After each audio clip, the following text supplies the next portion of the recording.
Salut YouTube, salut tout le monde. Aujourd'hui une vidéo pour vous partager une des étapes que je fais de mon côté quand j'essaye de juger de la qualité d'une entreprise.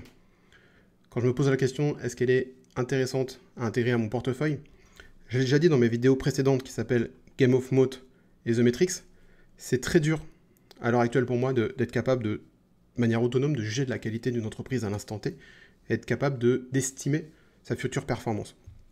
Et je trouve que l'analyse technique, donc la vidéo sur laquelle on va traiter aujourd'hui, l'analyse technique, je trouve, on est capable avec une analyse technique de juger un petit peu de la qualité d'une entreprise, ne serait-ce que par sa performance dans le temps, ne serait-ce que par sa performance dans le temps par rapport à ses concurrents et par rapport à son secteur d'activité, voire même par rapport à son indice de référence. Et une analyse technique, vous allez voir, c'est quelque chose quand même qui est très facile à interpréter, ce sont des graphiques, il n'y a rien de barbare, il n'y a rien de très pointu, c'est assez facile à faire.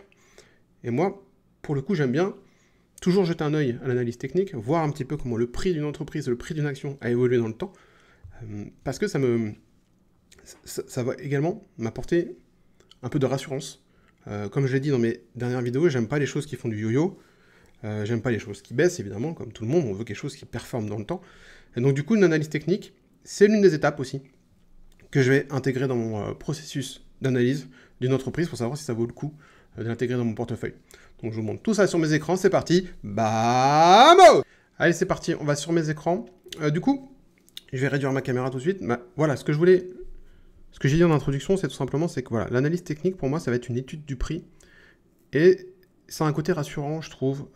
Et c'est aussi une façon d'analyser une entreprise et qui peut permettre de juger un petit peu de la qualité.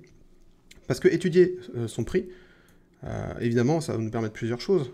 Ça va nous permettre notamment de voir un petit peu les performances historiques, les performances dans le temps que l'entreprise, que l'action a faites, que son prix a fait. Et ce qu'on veut, encore une fois, je l'ai dit dans les vidéos précédentes, je l'avais dit dans celle-ci, ce qu'on cherche, c'est de la qualité et de la performance dans le temps. Et certes, les performances du passé ne préjugent pas des performances futures, mais encore une fois, analyser un prix, regarder un petit peu comment le prix d'une action s'est comporté, ça va vous donner des repères, ça va vous donner des tendances. On va pouvoir également, sur une analyse technique, comparer l'évolution de ce prix à l'évolution des concurrents, à l'évolution d'un secteur d'activité, à l'évolution d'un indice de référence. Et tout ça, ça va nous donner des repères. Ça va nous donner des repères, ça va nous donner des indications sur comment, tout simplement, l'entreprise se comporte par rapport à son secteur, aux autres, par rapport au marché. Et donc ça, je trouve ça très très intéressant. Et évidemment, ça va nous donner des repères depuis tous les temps, on va dire, finalement. Sur le court et moyen terme, on peut également peut-être voir à travers l'analyse technique des changements de tendance. Peut-être qu'il y avait une entreprise qui était le leader sur ce marché, qui surperformait et qui commence à ralentir, voire à baisser, comparé à une autre. Et puis aussi, on peut tout simplement comparer notre action par rapport à son indice et à ses concurrents en situation de crise. Si on se replonge par exemple en 2020, on peut tout simplement sur une analyse technique, sur un graphique, mettre le prix de notre action, le comparer avec une prix d'un ou deux ou trois ou plusieurs concurrents et de l'indice de référence. Et comme ça, on va cumuler plusieurs informations. Et on va être capable de voir si cette action, typiquement, en situation de crise, a surperformé ou sous-performé ses concurrents ou son indice de référence. Ça se trouve, tout le secteur d'activité aura sous-performé ou aura surperformé. Ça se trouve, dans ce secteur d'activité, il n'y en aura qu'une.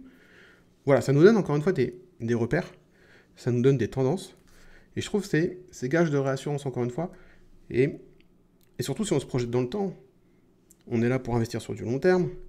Quand on investit sur une action, en principe, c'est pas pour 1, 2 ou 3 mois, c'est vraiment pour la garder plusieurs années en portefeuille.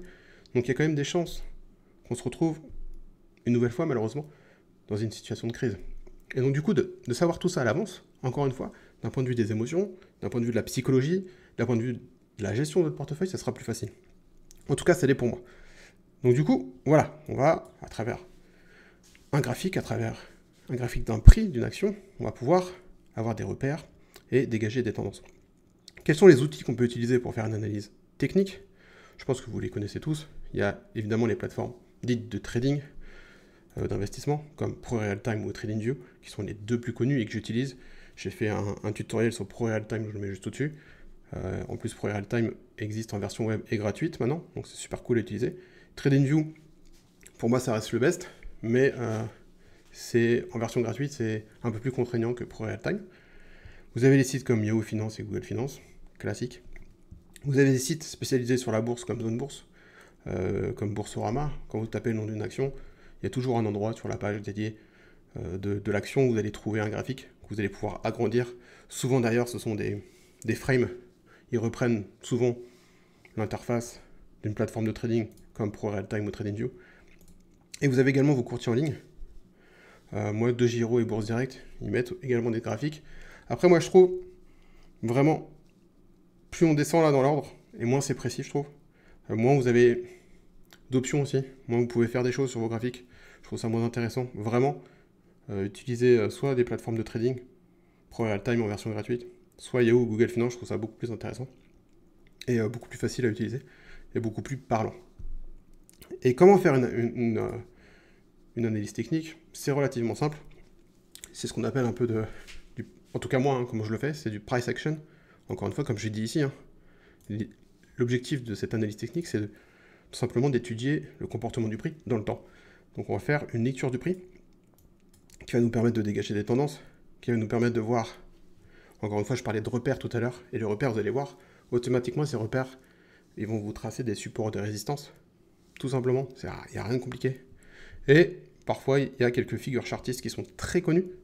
On n'est pas obligé d'aller si loin que ça dans l'analyse technique. Moi, j'en utilise quelques-unes, je vous en partagerai quelques-unes, mais honnêtement, déjà, avoir des repères sur les tendances, les supports, les résistances, c'est super important.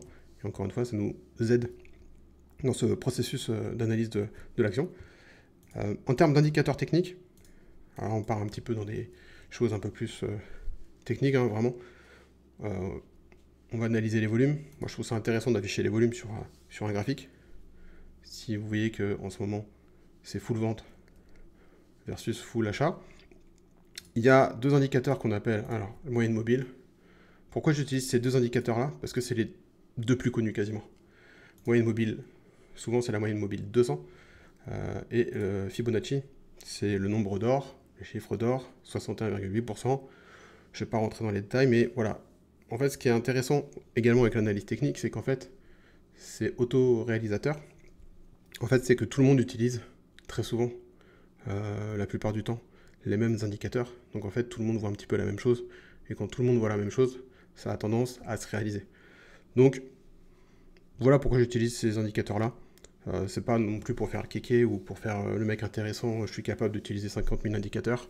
Non, c'est juste parce que c'est un petit peu les indicateurs qui sont utilisés le plus souvent par le marché, par ceux qui font du trading. Et donc du coup, dans le passé, ça a montré que c'était des indicateurs assez pertinents. Donc, autant les prendre en compte. Donc là, ce qu'on va faire du coup, c'est qu'on va passer sur une interface d'analyse technique et on va faire un cas concret. On va analyser le graphique d'une action et voir comment elle se performe dans le temps. On va la benchmarker avec un concurrent, avec son indice de référence. Voilà, on va essayer de tracer des supports et des résistances de manière très simple. Encore une fois, l'idée c'est d'avoir des repères en se disant, si jamais qu'on veut analyser une entreprise, si jamais on veut l'intégrer dans son portefeuille, est-ce que le moment est intéressant ou pas par rapport au prix. Donc je vous propose maintenant de faire une analyse technique. On va passer à un cas concret, comme je l'ai dit. Et ce que je vous propose, c'est vu que j'ai listé plusieurs outils différents, je ne sais pas quels outils vous avez, vous, à votre disposition, mais du coup, je vais essayer de passer un peu par ces 4 outils différents pour vous montrer ce qu'on peut déjà faire, ce qu'on peut déjà obtenir comme analyse et comme jugement. Donc on va commencer par la plateforme de trading. Donc pour moi, c'est la plus précise et c'est celle où vous aurez le plus de fonctionnalités. Donc vous savez, moi j'aime beaucoup TradingView et ProRealTime. Je vais mettre ProRealTime parce que ProRealTime, elle a une version web qui est gratuite. Et bon, là j'arrive sur mon portefeuille, vous voyez mon portefeuille à droite, c'est mes valeurs de mon PEA. Et là il est sur LVMH, prenons LVMH. On aurait pu prendre n'importe quelle entreprise, c'est pas bien grave. Donc LVMH, donc comment analyser un graphique? Donc c'est ce que je disais tout à l'heure. Donc on va voir là finalement c'est l'évolution du prix dans le temps. Donc on voit que ProRealTime a des données qui remontent à très longtemps. Hein. Là on est en novembre 1990 tout en bas. Donc on voit que l'action entre novembre 1990 où elle était à 10 balles et aujourd'hui où elle est à 805, 806 en live, bah, l'action elle a fait un chemin très très intéressant et très très croissant. Donc on peut voir clairement qu'LVMH déjà, première tendance haussière. On voit que si vous gardez LVMH sur du très long terme, vous allez être très très très gagnant avec cette action, avec cette entreprise. Alors évidemment, moi j'ai pas commencé à investir en 1990, donc c'est toujours pareil. Mais ça vous donne une tendance, ça vous donne des repères. Et donc là, le graphique, ça c'est ce qu'on appelle des bougies.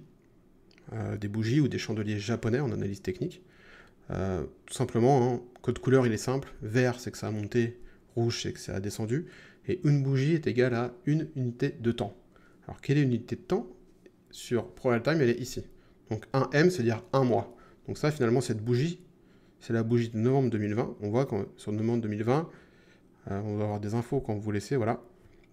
Des petites infos qui pop. On voit qu'elle a pris 85 €. Qu'elle a ouvert à 379. Au plus haut, elle a été à 471.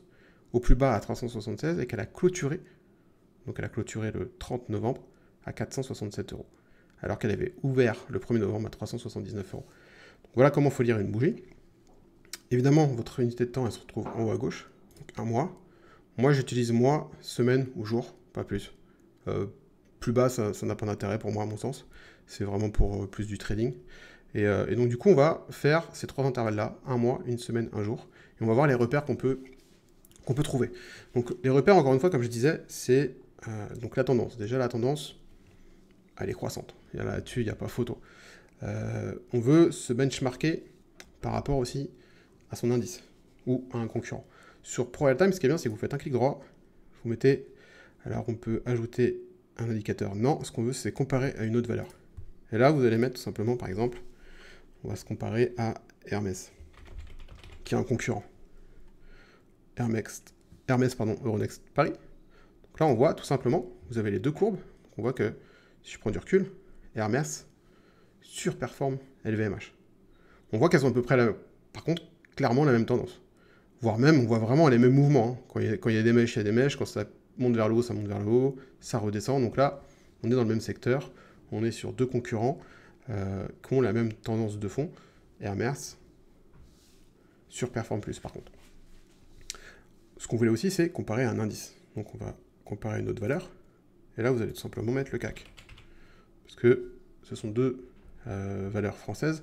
On va comparer ça au CAC 40, qui est l'indice de référence. Donc là, on voit que le CAC 40, il est très très très loin. Donc vous voyez sur la... Alors tout dépend, là, avec ma molette, vous voyez, je joue sur l'échelle de temps. Donc pour qu'on voit quelque chose à l'écran, je vais me mettre comme ça. Vous voyez ici, on est en août 2011, donc il y a déjà 13 ans. On voit que le CAC est tout en bas. On voit que le CAC fait 103, quasi 104% entre août, juillet 2011 et aujourd'hui. On voit que LVMH a fait 816% et que Hermès a fait 1230%.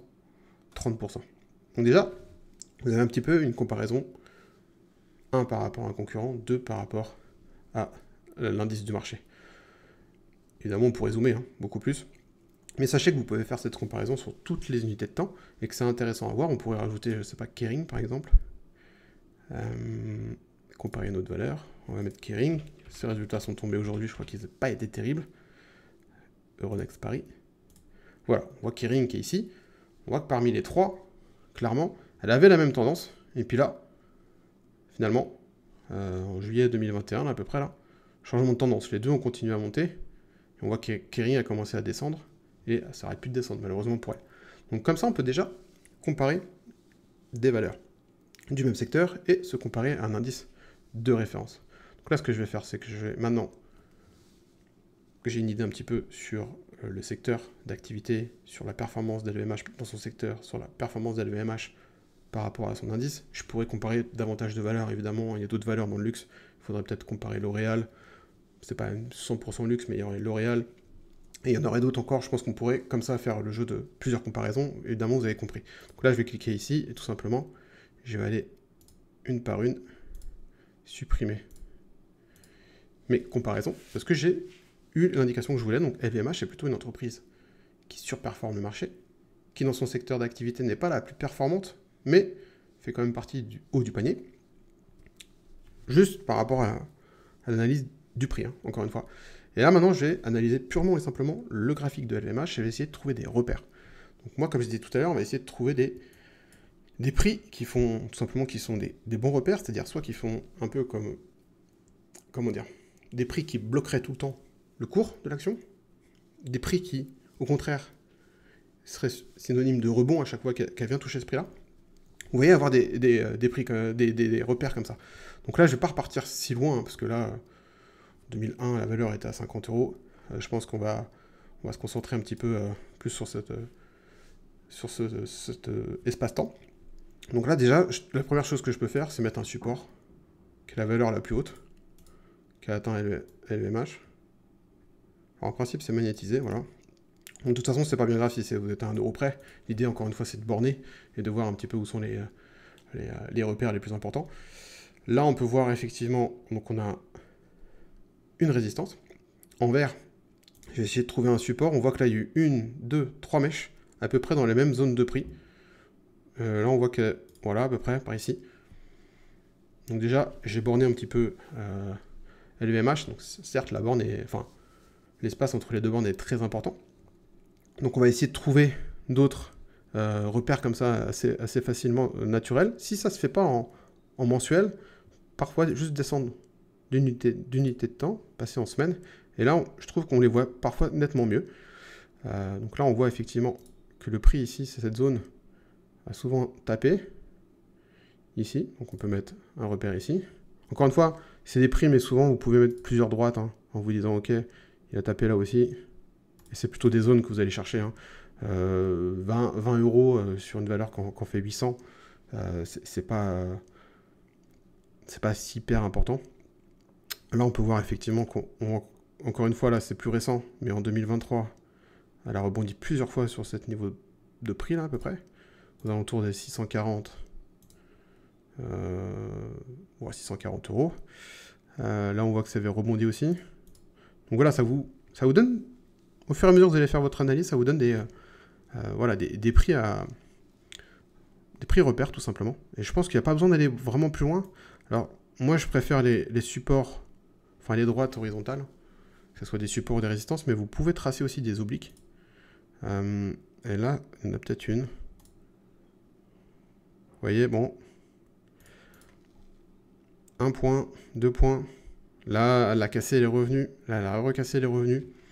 Je ne sais pas si elle fait vraiment sens, mais de cette manière-là, vous pouvez aussi tracer des supports. Alors, des supports ou des résistances obliques. À partir du moment où vous avez assez de points qui sont suffisamment, on va dire, pertinents. Hein. Si vous avez juste 2 points et que c'est pas respecté, ça sert à rien. Plus on aura de points et mieux c'est. Et encore une fois, ça c'est ce que je suis en train de faire là. Tout le monde le fait, hein. Tout le monde le fait, et donc forcément tout le monde le voit. Et c'est ce que je disais tout à l'heure un petit peu en introduction, c'est que l'analyse technique, ça va être quelque chose un peu d'auto-réalisateur, parce que tout le monde voit les mêmes choses. Donc, forcément, tout le monde a les mêmes repères, tout le monde attend les valeurs à peu près sur les mêmes prix, tout simplement, pour prendre une décision, quoi. Donc voilà, je pense que là, déjà, moi, celle-là, je la supprimerai, je trouve qu'elle fait pas trop de sens. Faudrait peut-être plus en prendre une qui est soit plus long terme, non, ou soit peut-être un peu plus court terme. Mais je trouve que là, déjà, on a très bien cadré la valeur. Donc voilà, là, LVMH, on voit que pour moi, elle n'a pas réussi à passer les 893. Là, vous voyez, elle a même tapé là, on pourrait remettre une petite résistance. Hein, parce qu'elle a tapé plusieurs fois là, en fait. Vous voyez, c'est une zone, encore une fois, comme je dis. Hein. Donc elle a eu du mal à passer entre les 800, 890. Donc elle a eu du mal à passer les 900 euros, hein, si on peut arrondir les choses comme ça. Et donc du coup, là, ce qui serait intéressant, c'est que là, pour moi, à mon sens, elle est un peu au milieu de nulle part. Et du coup, j'attendrai plutôt, si vous voulez acheter ou renforcer, un retour sur cette zone-là, finalement. On voit que là, il y a beaucoup plus une zone travaillée par les acheteurs. On voit que les acheteurs, quand le prix est venu taper plusieurs fois ici, ils ont été présents. Donc j'attendrai plutôt ça. Après, ce qu'il faut voir aussi, ce qu'il faut faire attention quand vous analysez quand vous faites une analyse technique, c'est qu'il faut, vous voyez, quand il y a une énorme bougie comme ça, donc c'est janvier 2024, ça correspond souvent à des mois où il y a des annonces de résultats. Donc forcément, si le résultat annoncé a été magnifique, vous avez tout de suite une réaction du marché. Donc il faut faire attention que vous avez des très très grosses bougies, que ce soit à la hausse ou à la baisse, voir s'il n'y avait pas une actualité bien spécifique à ce moment-là. Voilà. Je disais tout à l'heure aussi, ici, je disais qu'on parlait de moyenne mobile. Donc, moyenne mobile, la plus connue, c'est la moyenne mobile 200. Je pense pour tous ceux qui suivent un peu Nicolas Chéron, ils l'utilisent tout le temps. Donc c'est la SMA, ça veut dire mobile simple, moyenne mobile simple. Il faut la configurer en 200 périodes. Hop, moi elle est déjà configurée. Il faut juste l'afficher. Voilà, 200 périodes. Et, moi je la mets en rose. Et ça c'est, encore une fois, ça peut parfois également être un indicateur où on voit, il y a des valeurs, là c'est un peu moins parlant, en tout cas en semaine, mais il y a des valeurs où cette moyenne mobile sert vraiment d'appui, ou au contraire sert vraiment de plafond, et donc fait office de support ou un peu de résistance. On va se mettre en mois pour voir. Bon là en mois on est vraiment trop loin. En semaine, on voit que finalement qu'on se rapproche de cette moyenne mobile, et que dans le passé, vous voyez, elle a quand même, si on prend cette moyenne mobile 200, là elle touche, sans vraiment passer en dessous. Hein. Elle passe très très rarement en dessous. Donc la moyenne mobile 200, quand on est en semaine, peut être aussi, comment dire, un indicateur qui vous permet de se dire, ok, historiquement, LVMH a très très très peu cassé sa moyenne mobile 200 à la baisse. Donc quand elle va venir rebondir dessus, si en plus, vous voyez là, ça correspond à une zone où vous avez une espèce de, comment dire, de cluster, c'est-à-dire vous avez, on va dire, une convergence de signaux. Vous avez la moyenne mobile 200 qui monte vers cette zone de support.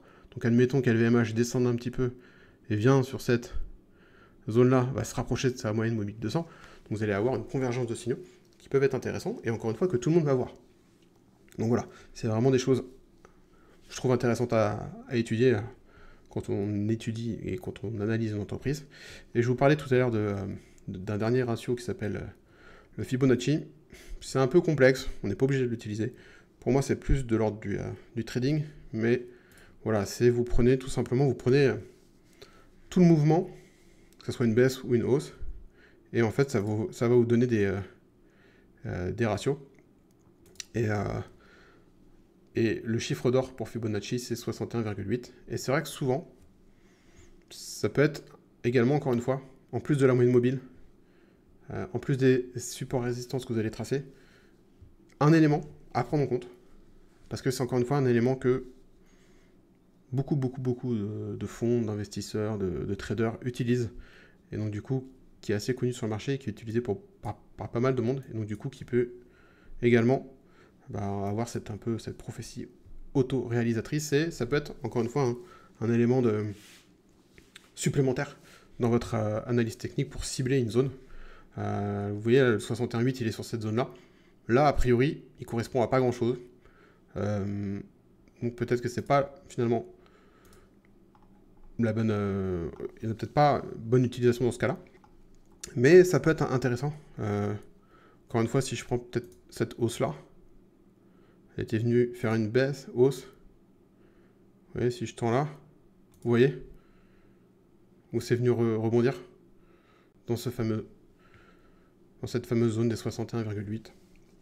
Et on pourrait dire que c'est du hasard, hein, mais quand ça arrive assez souvent, c'est rarement du hasard. Je pense que, voilà, encore une fois, c'est un indicateur, je trouve, qui est intéressant à utiliser, qui n'est pas très compliqué. Et sur toutes les plateformes de trading, il y est par défaut. Donc, utilisez-le. Je trouve ça intéressant, encore une fois, à avoir un indicateur supplémentaire quand vous faites une analyse technique d'une action. Ensuite, comme je disais, on va faire un peu tous les outils que j'ai illustrés ici. Donc, on va passer sur mon courtier.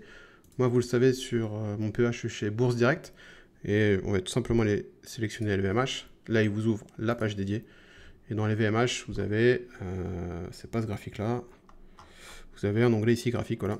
Je l'avais perdu. Et là, tout simplement, on retrouve l'interface. Vraiment, là, en fait, c'est TradingView. Je reconnais l'interface. Hein, on voit le petit logo là. C'est TradingView. Et on retrouve nos bougies, nos chandeliers japonais. On retrouve vraiment une interface graphique. Donc là, à vous là, vous avez l'intervalle. Un jour, une semaine, un mois. Donc, tout à l'heure, on était en semaine. Là, voilà, vous pouvez, vous retrouvez vos petits, hein, vous retrouvez la même chose. Vous pouvez tout simplement aller chercher ici des droites. Nous, on veut des lignes horizontales. Voilà, vous mettez là. Vous avez le prix qui s'affiche en ordonnée. Vous avez l'information. Vous pouvez en mettre tout simplement une autre ici. Et de cette manière-là, vous pouvez faire ce travail un petit peu de de bornage et de repères qu'on s'est mis, qu'on a fait tout à l'heure sur ProRealTime. Je pense que pour ajouter un indicateur, vous cliquez ici, indicateur. Alors, est-ce qu'on est en français ou en anglais? On va essayer moyenne mobile. Moyenne mobile. Voilà, par défaut, il vous l'affiche là. Il faut cliquer sur la petite roue ancrée là. Et on voit déjà qu'il a mis une moyenne mobile 9. On sait que s'il a mis 9 périodes, nous, ce qu'on veut, c'est pas 9 périodes, c'est 200. Donc, vous avez tout simplement à configurer ici, vous mettez 200. Et vous allez retrouver la même moyenne mobile 200 qu'on avait tout à l'heure sur PreRealTime. Donc, en fait, c'est exactement la même chose, quoi. Je ne vais pas refaire le même exercice, mais vous l'avez compris, sur certains courtiers, en tout cas moi sur Bourse Direct, vous avez cette interface-là. Sur DeGiro, je crois que c'est beaucoup moins précis. C'est un truc un peu maison. Et j'ai jamais trop fouiné parce que j'utilise ProRealTime ou TradingView. Mais il est peut-être possible de le faire, mais j'avoue que ça m'a jamais sauté aux yeux, en tout cas sur DeGiro. Ensuite, après, vous avez des Google Finance ou Yahoo Finance, comme je disais tout à l'heure sur ma mind map. Moi, ce que j'aime bien avec Google Finance, c'est que c'est très facile à faire une comparaison. Donc vous allez arriver, typiquement, je vais reprendre l'exercice, vous allez arriver ici, vous tapez ici LVMH, vous allez arriver sur évidemment la page dédiée à LVMH. Là vous avez un graphique, mettez-vous par exemple sur 5 ans ou sur le max, peu importe. Moi ce que j'aime, c'est tout de suite faire des comparaisons. Donc on le voit, on va aller chercher par exemple Kering. Juste, il va vous afficher direct sur le graphique Kering. Vous allez vouloir prendre le CAC. Donc le CAC, qui est notre indice de référence, ici c'est le PX1. Donc voilà, tout de suite en un clin d'œil, on voit effectivement les comparaisons. Il vous met les chiffres sur le maximum. Sur 5 ans, il va actualiser les chiffres. Sur un an, sur l'année en cours. Et ça vous permet comme ça de déceler des tendances, de voir effectivement que encore une fois, que Kering et LVMH avaient à peu près la même tendance, voire même Kering était au-dessus. Juste un temps. Et puis là, il y a eu un creusement. Et il faudrait voir pourquoi, il faudrait chercher. Mais en tout cas, on voit clairement qu'LVMH a pris le dessus sur Kering dans le secteur du luxe. Sur Yahoo Finance, par contre, j'ai pas trouvé j'arrive pas à agrandir. J'arrive pas à agrandir le graphique et j'ai pas trouvé de fonctionnalité pour tracer des traits ou mettre des indicateurs techniques. Sur Yahoo Finance, on va le reprendre. Sur Yahoo Finance, si vous tapez LVMH, tout simplement, et, là encore une fois, vous affichez la page dédiée à LVMH. Là, j'ai pas d'onglet graphique, donc là j'ai un graphique. Vous cliquez sur plein écran.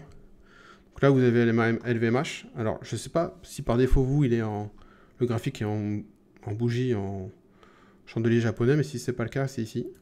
Je crois que par défaut, il est en ligne. Et tout simplement ici, vous pouvez avoir zone. Moi, je trouve ça pas très lisible. Je préfère les bougies en tout cas. Là, vous avez une intervalle.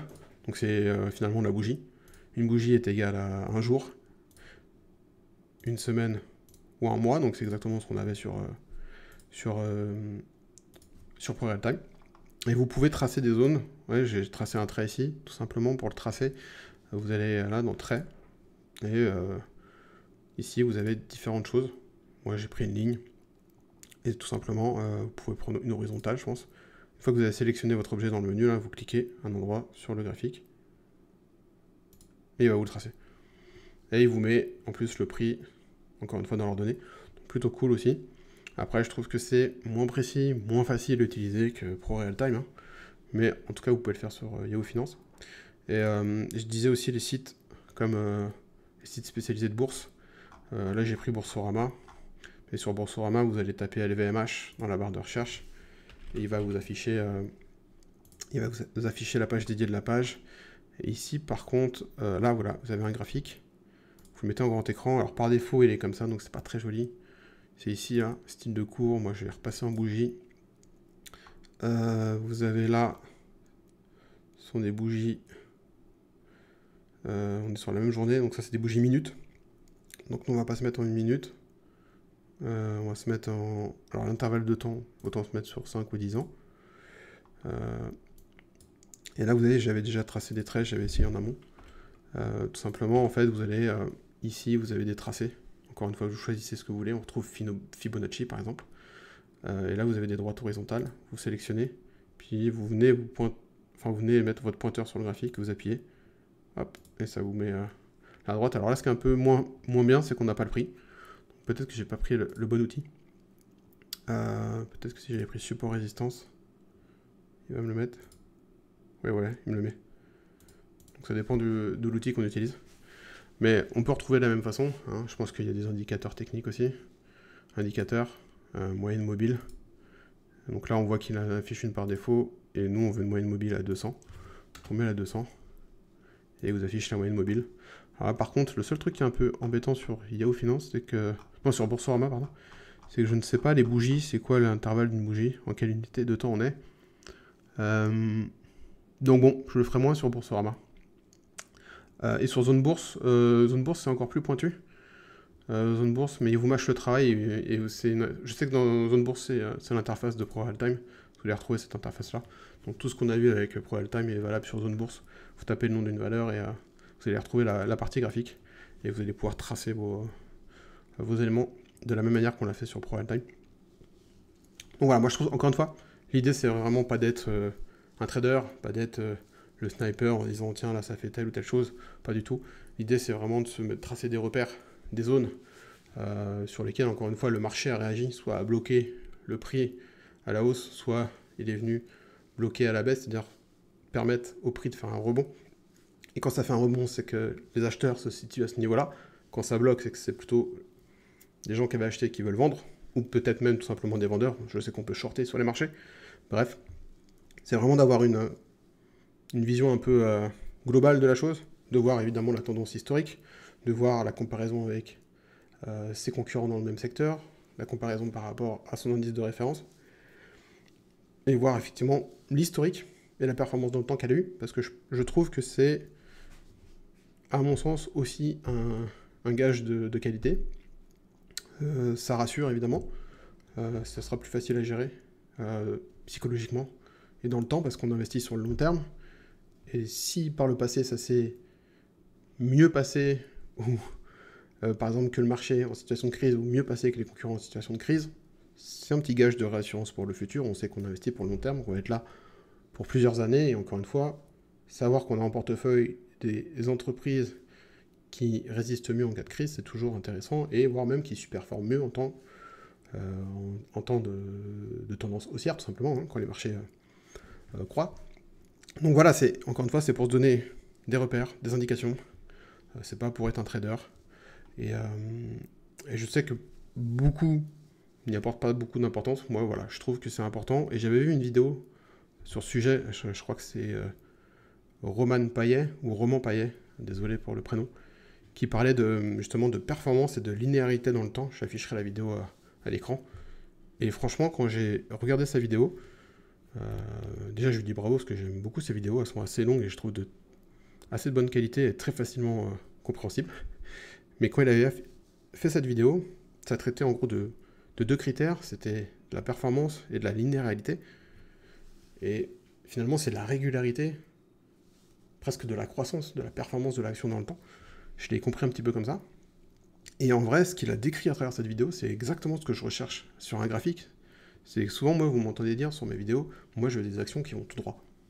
Qui montent tout droit, pas qui montent tout d'un coup et puis après qui rebaissent, non. Ça monte. Pente régulière, croissance régulière, surperformance régulière. C'est exactement ça ce que je cherche. Et c'est sûr que quand j'analyse une action, il faut faire l'analyse qualitative, il faut faire l'analyse, donc l'analyse fondamentale, il faut faire l'analyse quantitative des chiffres, et que l'analyse technique à côté, bon, c'est juste le reflet de l'efficacité du marché, de ceux qui font le marché. Il y a des gros fonds, il y a des traders, et ils sont capables de délaisser une valeur sans pour autant que cette valeur soit pas très bonne, et finalement, il peut y avoir des laps de temps qui sont plus ou moins longs, plusieurs semaines, plusieurs mois, voire plusieurs années, avant que le marché se cale réellement sur la réelle valeur de l'entreprise. Donc du coup, on sait que les marchés ne sont pas très efficients. Enfin, ils sont censés être efficients, mais à court terme, ils peuvent être défaillants un petit peu, et ne plus être efficients. Et c'est pour ça que j'aime bien regarder l'analyse technique, parce que, encore une fois, ceux qui vont tout droit, qui sont régulières, pour moi, c'est gage de sécurité, et c'est gage de sérénité. Voilà, c'est ce que je voulais vous dire à travers cette vidéo. Je voulais aborder l'analyse technique parce que c'est un exercice que je fais. Je vais remonter ma cam et je vais vous mettre. On va regarder un petit peu la performance de mon portefeuille. On est quasiment à la fin du mois d'avril.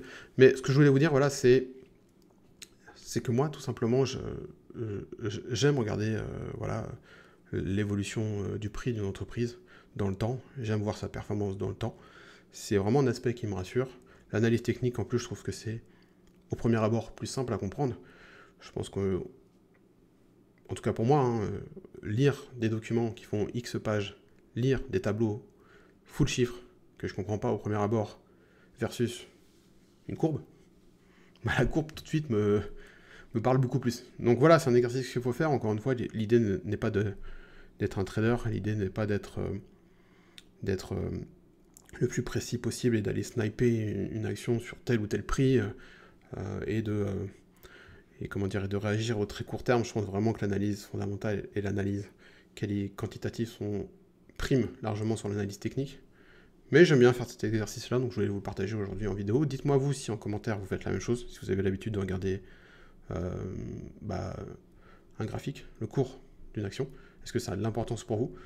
Ou est-ce que finalement c'est quelque chose qui importe peu? Et voilà, j'espère qu'encore une fois, cette vidéo vous donnera quelques tips, quelques tuyaux pour votre investissement en bourse au quotidien. Je vais finir par cette page-là, je la finis toujours par cette page-là. Vous le savez, c'est ma page personnelle. Voilà, vous allez trouver le lien en description. C'est le truc important de cette page, c'est ces deux réseaux-là, Twitter et Discord. C'est deux réseaux sociaux qui vont vous permettre de m'envoyer des messages privés et qui vont nous permettre finalement d'interagir ensemble. Et j'ai plein de personnes qui viennent sur Discord, à chaque fois ça se passe très bien. Donc n'hésitez pas en tout cas, ne soyez pas timide, n'ayez pas peur de la question bête, il n'y a aucune question bête. Moi c'est simple, vous me posez une question, si je peux vous aider, je suis ravi de le faire. Si je peux pas, je vous dis, je sais pas. Et je ferai peut-être des recherches de mon côté pour apporter un élément de réponse à votre question. Mais ça se fait toujours en bienveillance, dans un très bon état d'esprit. Des fois on fait des calls en audio, on fait des calls en audio avec des partages d'écran. J'ai des gens qui viennent me voir notamment par rapport à mon fichier. Voilà, il n'y a aucun problème. Et des fois, ils m'apportent même des améliorations, même des idées. Donc l'échange, c'est très enrichissant. Et donc n'hésitez pas, vraiment l'intérêt de cette page, c'est vraiment si vous avez besoin de prendre contact avec moi, et que ce soit un contact plus privé que par un commentaire sur YouTube, n'hésitez pas à utiliser cette page-là. Et vous avez également des liens de parrainage.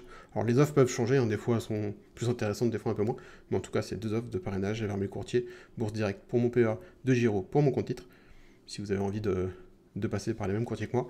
Voilà, vous avez des offres de parrainage qui vous offrent des frais de courtage offerts, c'est toujours ça, de prix quand on commence son investissement en bourse. Je vous souhaite une très bonne journée à tous, je vous dis à une prochaine vidéo sur Papa Investi. Vamos!